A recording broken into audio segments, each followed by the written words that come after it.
ini? Sehat. Baik. Sebelum kita mulai pembelajaran kita pada pagi hari ini, bagaimana kebersihan ruangan kita? Sudah dibersihkan tadi? Sudah. Oke, baik. Sebelum kita absen, sebelum Bapak absen dulu, biar apa yang kita laksanakan pada hari ini semua berjalan dengan baik. Doa. Ya, berdoa dulu ya. Baik, kepada Warni, disilakan membawa kita di dalam doa.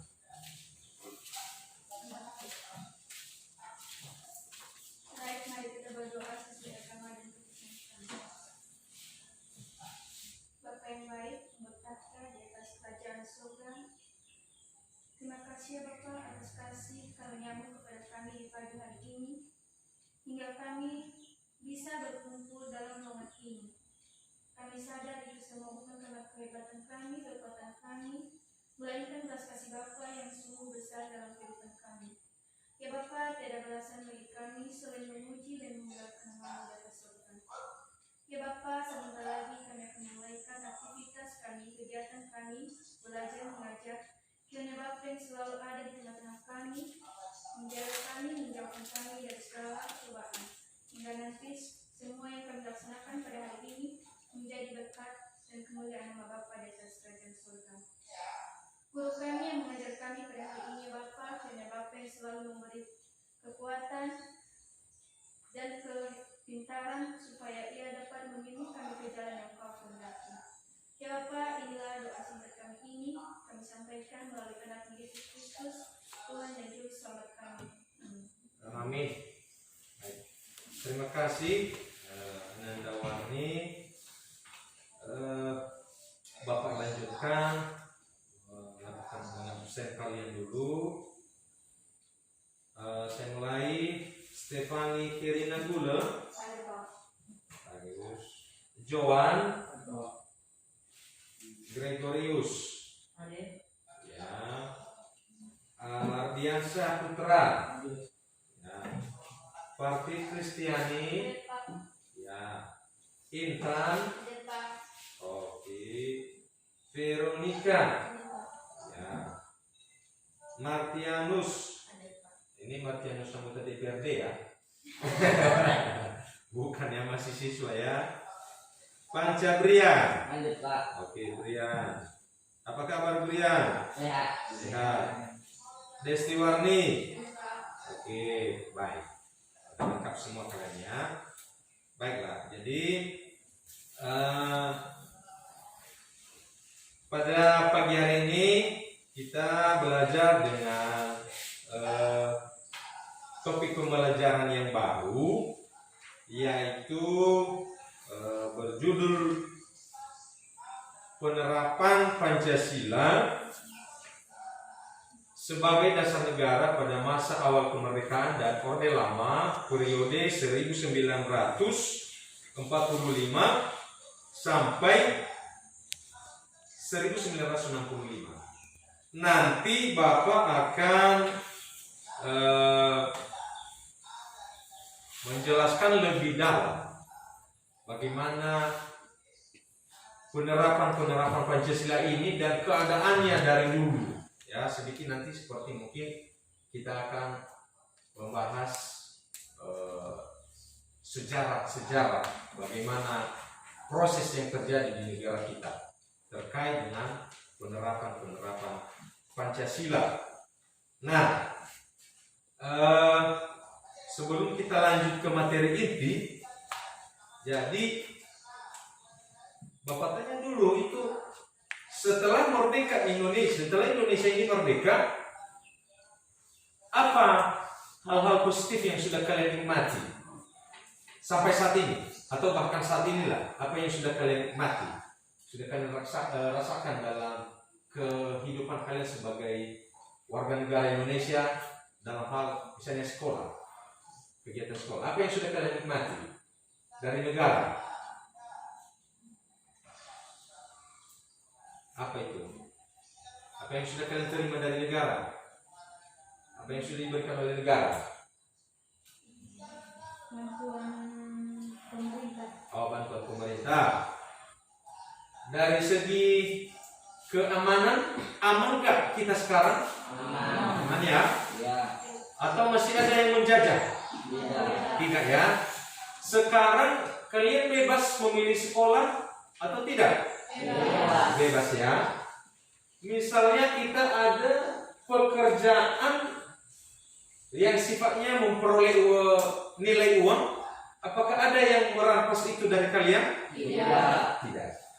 Itulah makna dari kemerdekaan itu. Artinya kita ada perubahan daripada masa sebelumnya.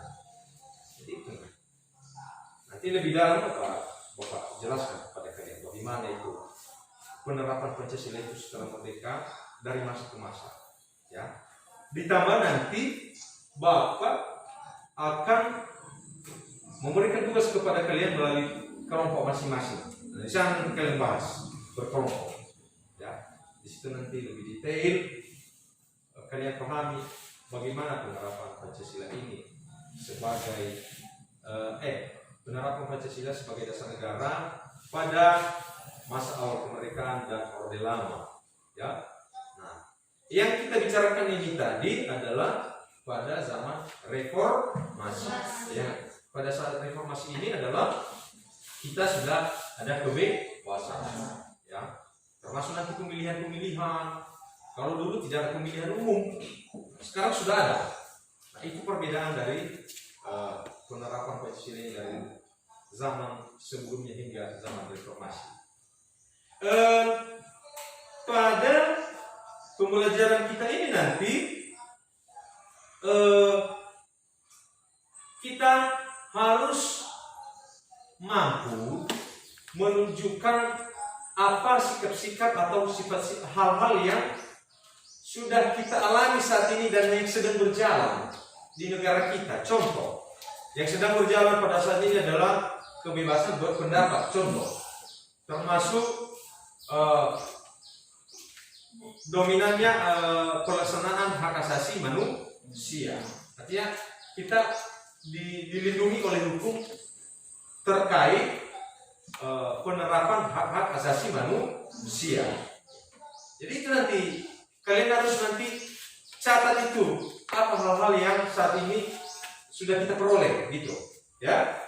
Nah, kompetensi dasar yang harus kita pahami adalah bahwa dengan kita pelajari ini nanti kita harus mampu mensyukuri perwujudan Pancasila sebagai dasar negara yang merupakan anugerah Tuhan yang Maha Esa. Artinya harus bersyukur kita. Coba bayangkan misalnya dulu kita masih ada sistem kerja paksa. Pernah dengar itu kan? Bagaimana kalau dikatakan dulu kerja paksa? Kerja setiap hari. Terus hasil pekerjaan kita itu diambil ya kan? Mereka ambil lalu tidak dikembalikan kepada kita ya kan? Nah, itu yang kita bandingkan nanti. Bagaimana kalau dulu dengan zaman reformasi sekarang? Nah, itu yang nanti kalian harus bisa mengetahuinya dan kita bersyukur ya. Oh, hari ini udah lumayan kita bisa sekolah, ya kan? Kalau dulu nggak dikasih izin sekolah karena ada penjajah. Yang kedua, menunjukkan sikap bangga akan tanah air sebagai perwujudan nilai-nilai Pancasila sebagai dasar negara. Ketiga, membandingkan antara peristiwa. Nah, ini Bang Alfa bilang tadi. Membandingkan antara peristiwa dan dinamika yang terjadi di masyarakat dengan praktik ideal Pancasila sebagai dasar negara dan pandangan hidup. Ya, kita lihat apa sebenarnya yang ada di dalam isi Pancasila dan bagaimana yang terjadi. Misalnya di sila pertama itu kan ada kebebasan beragama ya kan, nilainya kan. Bagaimana hari ini? Apakah sudah bebas kita di situ? Sudah aman kita beribadah atau tidak? Itu nanti yang kita bahas, atau itu paling tidak nanti kalian pahami. Nah, indikator yang harus kita juga pahami nanti adalah menunjukkan rasa syukur terhadap Tuhan dalam mewujudkan Pancasila sebagai dasar negara dan pandangan hidup. Kedua, menunjukkan perilaku gotong royong, disiplin, dan bertanggung jawab dalam mempertahankan Pancasila sebagai dasar negara dan pandangan hidup bangsa. Ketiga, mendeskripsikan penerapan Pancasila sebagai dasar negara dari masa ke masa. Nah, ini yang mau bilang tadi. Kita harus mampu menjelaskan. Nanti di tugas kelompok kalian itu nanti harus kalian sebut. Ya mungkin Bapak sudah bagi tadi. Ini kita di kelompok mana nanti masa Orde Baru dan masa-masa yang lain. Di situ nanti ada. Ya, sesuai dengan kelompok masing-masing nanti. Nah, pada pembelajaran hari ini juga setelah nanti kita pelajari materi ini, maka kita harus dapat membuat pernyataan dari penerapan Pancasila dari masa ke masa. Ya, nanti dari penjelasan apa kalian tulis atau dari gambar-gambar yang Bapak tampilkan, kalian tulis ini yang terjadi pada saat ini, pada saat itu, ini yang saat ini ya. Ada gambar nanti Bapak tampilkan. Kedua, pada saat ruang diskusi nanti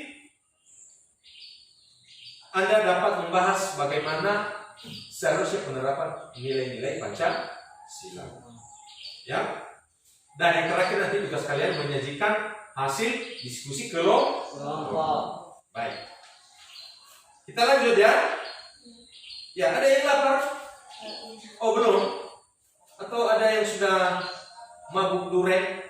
Siapa yang kemarin malam yang sudah menjaga duriannya di hutan? Ada enggak? Enggak ada.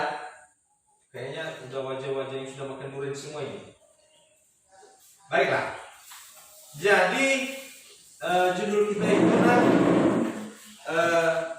seperti Bapak sampaikan tadi bahwa judul kegiatan pembelajaran kita pada hari ini adalah penerapan Pancasila sebagai dasar negara pada masa awal kemerdekaan dan Orde Lama periode 1945 dan 1965.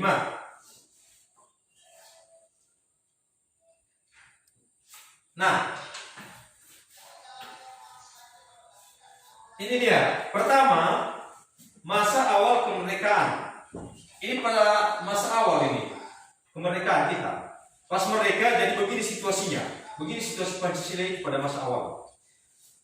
Sebagai bangsa yang besar, kita patut menghargai jasa para pendiri bangsa yang telah berhasil merumuskan dan menetapkan Pancasila sebagai dasar negara dan falsafah hidup bangsa. Maka sejak awal kemerdekaan, seluruh rakyat Indonesia bertekad untuk menentukan nasib bangsa sendiri yang baru saja lepas dari belenggu penjajahan dan berupaya mempertahankan kemerdekaan sebagai ancaman baik dari dalam negeri maupun dari luar negeri. Pada periode ini, penerapan Pancasila sebagai dasar negara dan pandangan hidup bangsa, ya, bentar ya.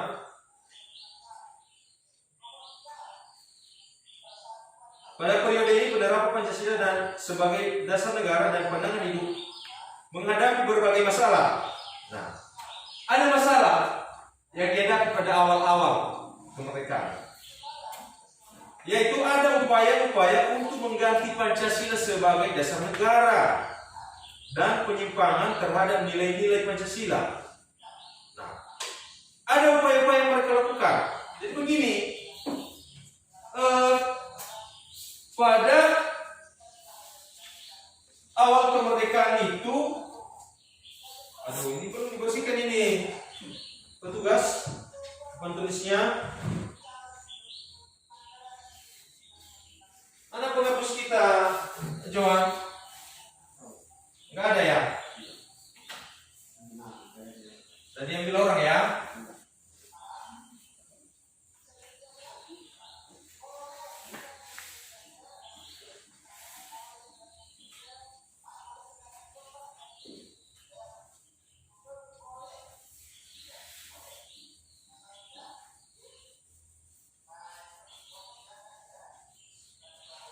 Aku sebelah kanan. Nah, Pancasila pada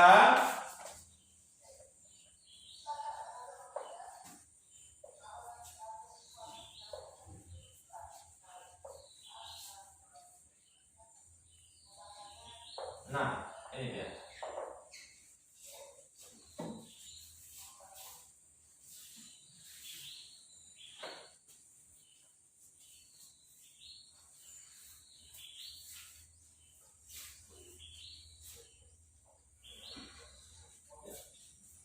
Baik, terima kasih. Pada awal kemerdekaan Pancasila ini memang disyukuri oleh bangsa Indonesia.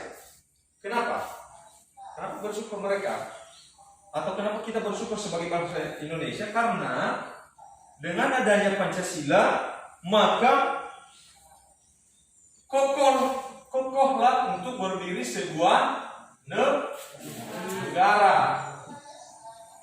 Kenapa baru kokoh dia? Karena Pancasila ini merupakan dasar negara. Jadi kalau sebuah negara tidak ada dasarnya, bisa nggak berdiri sebuah negara untuk berdiri sendiri? Bisa tidak? Tidak kan? Ibarat sebuah rumah kan, harus ada fondasinya dulu kan, baru berdiri sebuah rumah. Demikian juga negara ini didasari oleh Pancasila. Apa tujuannya? Nah, tujuan Pancasila dalam mengkokohkan berdiri sebuah negara ini adalah supaya bangsa Indonesia pertama berdiri sendiri. Yang kedua, yang menjalankan pemerintahan apa? Pemerintahan sendiri. Artinya bukan lagi negara lain yang mengatur, ya kan? Iya. Tapi orang-orang Indonesia. Itu tujuannya. Kenapa? Ya karena memang tujuan kita itu supaya kemakmuran dari bangsa Indonesia ini maka dinikmati lagi oleh orang Indonesia. Itu tujuan. Itu tujuan para pendiri bangsa dulu. Supaya bangsa Indonesia itu menikmati. Dulu Indonesia itu kaya dengan rempah-rempah, ya kan? Yang nilainya itu tinggi, ya kan? Ya, mereka jual, maka yang menikmati siapa? Orang Indonesia. Itu tujuannya. Nah, ternyata setelah dicetuskan Pancasila ini pada awal-awal, ini masih awal ya, pada awal kemerdekaan, ada orang-orang tertentu yang mau menggagalkan Pancasila ini, ya, menggagalkan Pancasila ini sebagai dasar negara. Mereka tahu karena begini, mereka sudah paham bahwa untuk berdiri sebuah negara itu harus dilandasi oleh Pancasila atau dasar sebuah negara, ya kan? Nah, orang-orang sudah paham itu bahwa untuk berdiri sebuah negara harus ada dasar. Nah, ternyata ada oknum-oknum tertentu yang mengambil kesempatan. Mereka seakan-akan menggulingkan Pancasila ini. Bapak kasih contoh. Misalnya sebuah meja ini, kalau kakinya ini, batang kakinya ini saya patah, apakah bisa berdiri menjadi sebuah meja? Tidak kan? Atau misalnya Bapak tulis ini, Bapak buka semua pakunya ini supaya Bapak buka semua paku sehingga jatuh, apakah layak dipakai sebagai papan tulis kalau dia sudah jatuh? Tidak. Tidak kan? Berarti harus ada penguatannya kan? Seperti meja tadi, harus ada anggaplah kakinya begini ya kan? Berarti kalau tidak ada namanya bukan meja kan? Iya. Baru meja namanya kalau ada lengkap semua kan? Iya. Demikian di negara. Kalau ada dasarnya, maka dia berdiri sebuah negara. Kalau tidak, berarti dia harus bergabung pada negara lain atau bisa diambil oleh negara lain, dijajah gitu. Nah, apa tujuan dari orang-orang ini yang mengatakan bahwa ada upaya-upaya untuk mengganti Pancasila sebagai dasar negara dan penyimpangan terhadap nilai-nilai Pancasila? Apa itu? Apa yang mereka lakukan? Pemberontakan yang dilakukan oleh siapa? Partai Komunis Indonesia atau sering disebut dengan PKI. Betul. Itu yang terjadi di Madiun pada tanggal 18 September. Ya. Bisa diteruskan itu orang ini bacanya gimana? Pemberontakan itu. Yang ada di layar. Pemberontakan ini dipimpin oleh Musso. Tujuan utamanya adalah mendirikan negara Soviet Indonesia yang berideologi komunis. Dengan kata lain, pemberontakan tersebut akan mengganti Pancasila dengan paham komunis. Pemberontakan ini pada akhirnya dapat digagalkan. Itu yang aku sampaikan tadi. Tujuan mereka mengganti Pancasila menjadi komunis. Artinya bukan lagi Pancasila dasar negara kita. Itu tujuan mereka tadi. Jadi dengan komunis yang dilakukan, yang dipakai, maka tidak seperti kehidupan sekarang ini kita. Entah apa yang terjadi. Bahkan saat itu kan pernah lihat, walaupun sudah dihapus sekarang, pernah lihat filmnya itu? Pernah ya? PKI itu ya? Di situ terjadi pembunuhan, ya kan? Mereka penggal, nggak segan-segan mereka tembak, ya kan? Coba bayangkan kalau hari ini terjadi, bagaimana? Sanggup sekolah nggak? Sanggup jalan sendiri mau ke rumah saudara, ke rumah teman? Tidak kan? Nah, itulah perbedaan dengan rezim Pancasila ini dengan komunis. Kalau Pancasila kan nggak ada itu kan, nggak ada kekerasan ya kan, tidak ada larangan untuk berbicara ya kan. Kalau dulu mau melawan, apa yang terjadi? Ditembak ya kan. Siapa yang melakukan penembakan? Anggota PKI. Itu dulu. Itu tujuan mereka pada awal-awal kemerdekaan. Mereka mau menggagalkan Pancasila ini sebagai dasar negara. Nah, tetapi walaupun pada akhirnya dapat digagalkan, ya, itu yang bersyukur kita. Itu yang kita syukuri. Coba yang kedua mereka itu berhasil mengganti Pancasila. Aduh, saat ini mungkin kita tidak bisa sekolah, ya kan?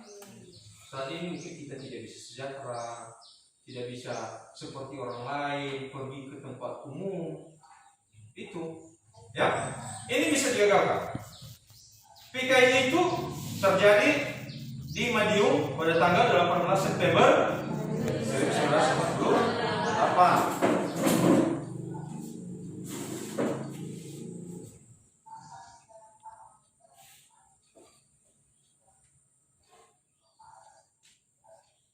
Nah, yang kedua, pemberontakan Darul Islam atau Tentara Islam Indonesia dipimpin oleh Sekarnaji Marjian Kartosuwiryo.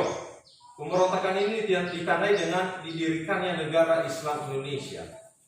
Ini dibuat juga ini. Ada organisasi-organisasi. Mereka bentuk negara yang baru.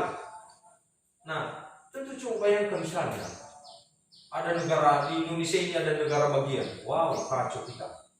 Pas ketemu dia nggak musuh, karena bukan bagian dari negara mereka ya kan?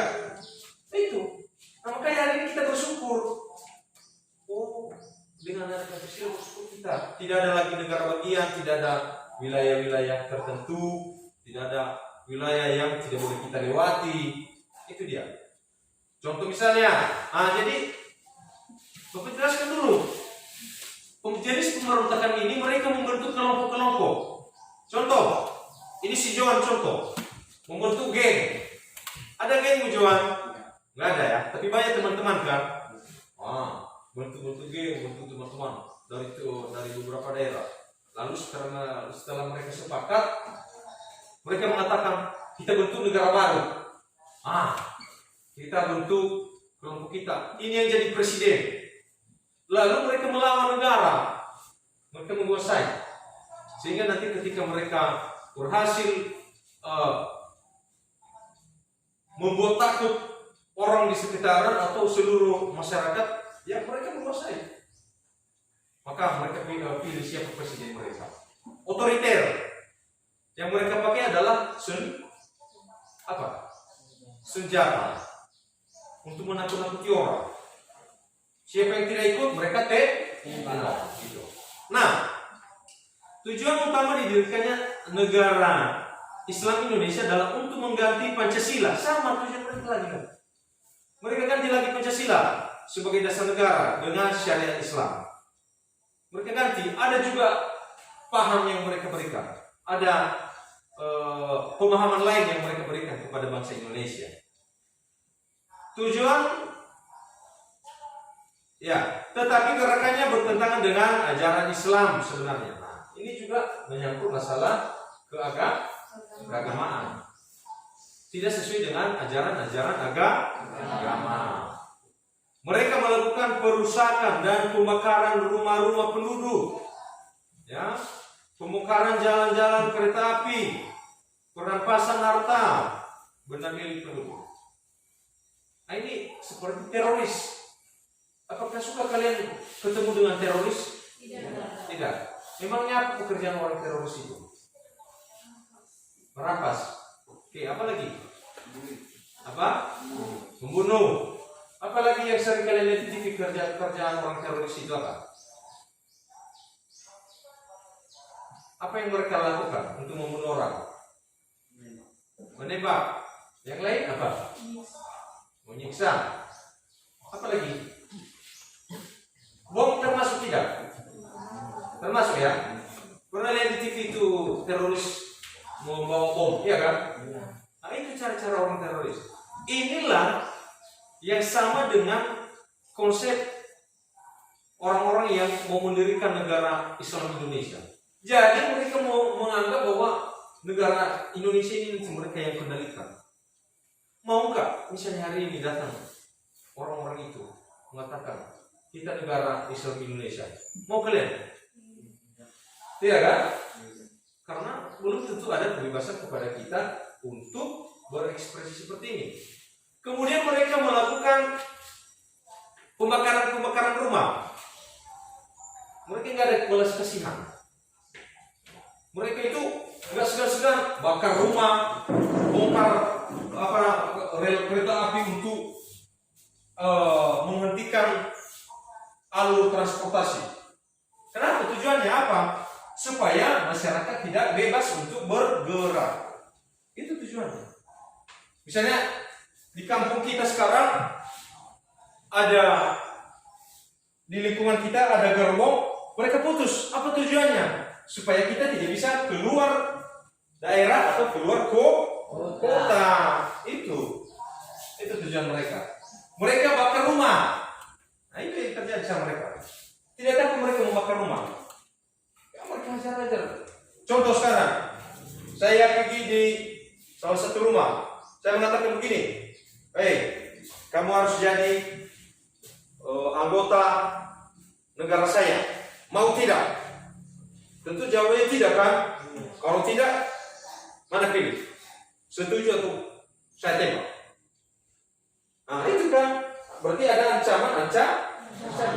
Kalau tidak, karena dia misalnya dia tidak mau dia tidak mau mengikuti apa yang saya bilang, maka saya suruh prajurit saya bakar rumahnya. Itu yang terjadi. Itu yang terjadi dulu. Nggak ada balas kasihan. Ya mereka hajar-hajar saja, khusus ke mereka. Ya, mereka rampas benda milik. Seperti misalnya kan ada bendamu kan, ada emasmu. Jangan pas ketemu di jalan mereka rampas itu. Ada uang ketua, ada uang beberapa ratus ribu, mereka ambil. Itu kalau dulu. Tapi kegiatan mereka ini sudah digagal. Ya, baik. Upaya penumpasan pemberontakan ini memakan waktu yang cukup lama. Kartosuwiryo bersama para pengikutnya baru bisa ditangkap pada tanggal 4 Juni 62. Ditangkap juga mereka. Ya. Lalu bagian C, pemberontakan Republik Maluku Selatan. Republik Maluku Selatan atau RMS merupakan sebuah gerakan separatisme yang dipimpin oleh Christian Robert Stephen Somokil, bertujuan untuk membentuk negara sendiri yang didirikan tanggal 25 April 1950. Pulau-pulau terbesarnya adalah Seram, Ambon, dan Buru. RMS di Ambon dikalahkan oleh militer Indonesia. Mereka juga, tentara kita di Indonesia itu melawan, berperang. Ya. Pada bulan November 1950, tetapi konflik di Seram masih berlanjut sampai Desember 1963. Kekalahan di Ambon berujung pada pengungsian pemerintah RMS ke Seram, kemudian mendirikan pemerintah dalam pengasingan di Belanda pada tahun 1966. Jadi rata-rata yang dilakukan pemberontak pada awal-awal kemerdekaan adalah mendirikan negara-negara yang baru. Itu yang terjadi dulu. Itu saja tujuan mereka, mendirikan negara yang baru. Padahal sudah ada Pancasila kan. Jadi itulah yang perlu kalian catat, bahwa pada awal kemerdekaan itu yang terjadi adalah pemberontakan dan pendirian negara baru. Kan rata-rata yang mereka lakukan ini adalah untuk mendirikan negara baru, ya kan? Tetapi semua berhasil digagalkan, ya. Nah, apa gambar yang di bawah ini? Ini gambar ini. Disiksa, ya kan? Kayaknya udah diikat layarnya ini kan? Itu dulu, tidak segan-segan beritahu. Nah, terjadi di mana ini? Waktu kapan? Pada masa mana ini terjadi penyiksaan ini? Ya, itu yang aku bilang tadi. Pada masa-masa awal pada masa-masa pemberontakan. Ini yang terjadi pada masa pemberontakan ini. Gambar ini. Ya. Mereka siksa, tidak takut mereka. Itu yang aku bilang tadi. Kalau kamu tidak ikuti apa yang saya bilang, maka ya saya siksa, saya tembak, saya bakar rumah. Itu yang terjadi. Nah, kalian bisa paham gambar ini ya? Pada masa mana yang terjadi kan? Pada masa awal-awal kemerdekaan. Oke, kita lanjut. Oke. Nah, bagian D. Pemerintah Revolusioner Republik Indonesia atau PRRI atau Perjuangan Rakyat Semesta yang dipimpin oleh siapa yang pimpin ini? Oke, baca Joan, bisa baca Joan? Nah, pemerintah Pak, mulai dari pemerintah. Ayo. Pemerintah Revolusioner Republik Indonesia PRRI atau Perjuangan Rakyat Semesta yang dipimpin oleh Saifudi, Prawira Negara, Panji Samuel, tahun 1927 sampai 1998 Sumatera dan Sulawesi. Gerakan ini merupakan bentuk koreksi untuk pemerintah pusat pada waktu itu yang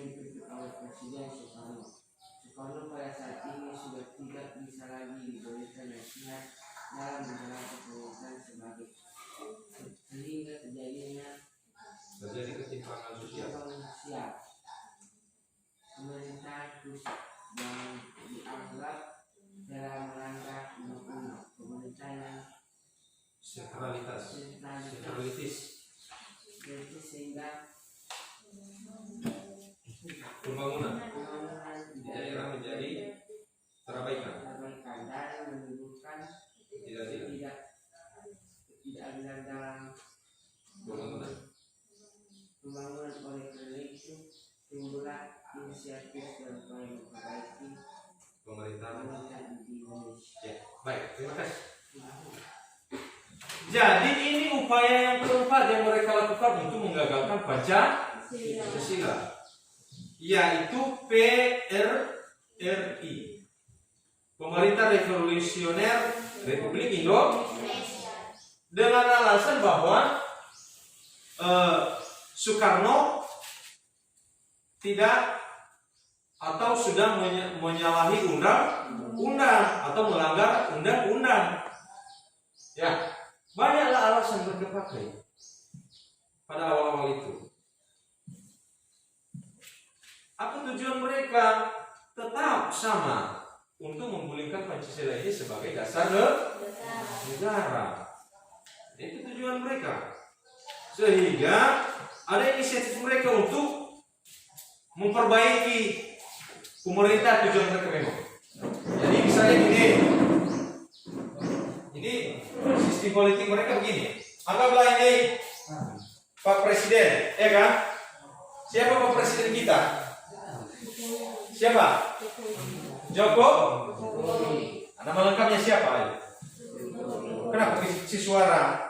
Nama presiden kita siapa? Widodo. Lebih besar lagi, ayo siapa? Widodo. Baru. Kenapa ada yang lapar? Mau makan apa kalian? Kita beli makan, pesan.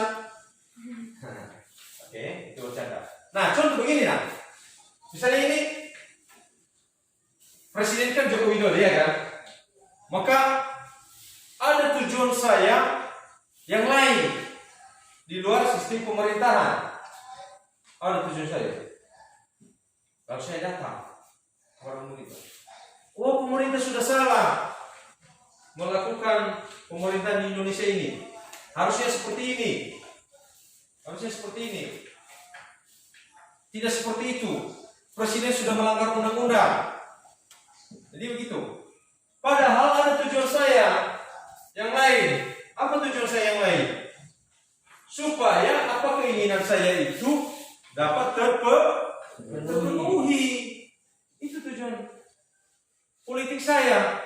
Saya bilang sama Pak Presiden, Pak Presiden, Bapak sudah salah mengambil keputusan. Harusnya ini yang benar. Yang saya bilang ini yang benar. Padahal belum tentu yang saya bilang itu benar, ya kan? Tapi karena tujuan saya tipu saja dia. Saya muji-muji dia, Pak Presiden.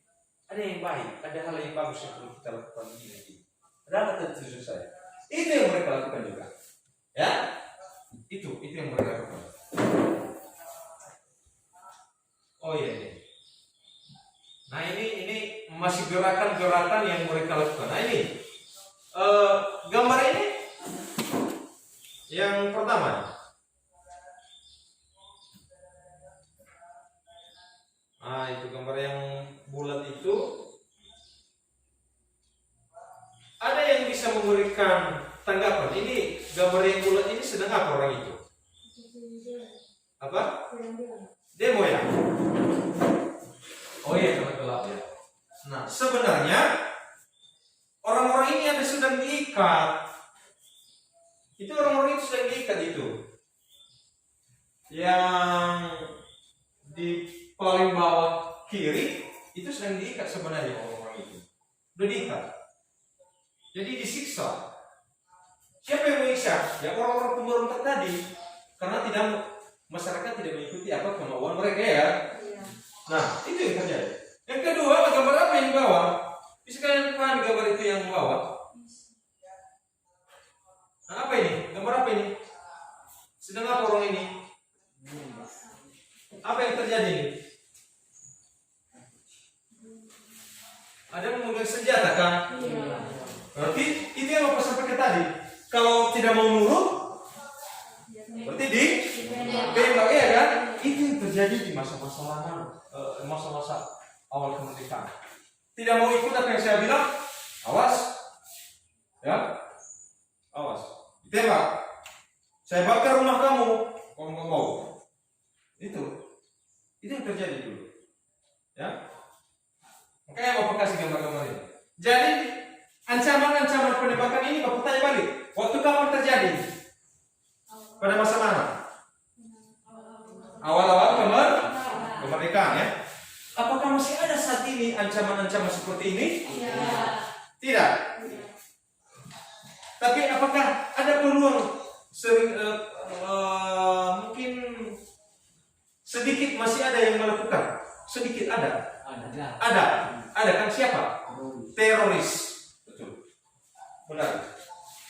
Walaupun kita sudah merdeka, walaupun masih saat ini kita sudah terbebas sebenarnya dari jajah, tapi masih saja ada pemberontakan. Walaupun tidak banyak, ya kan?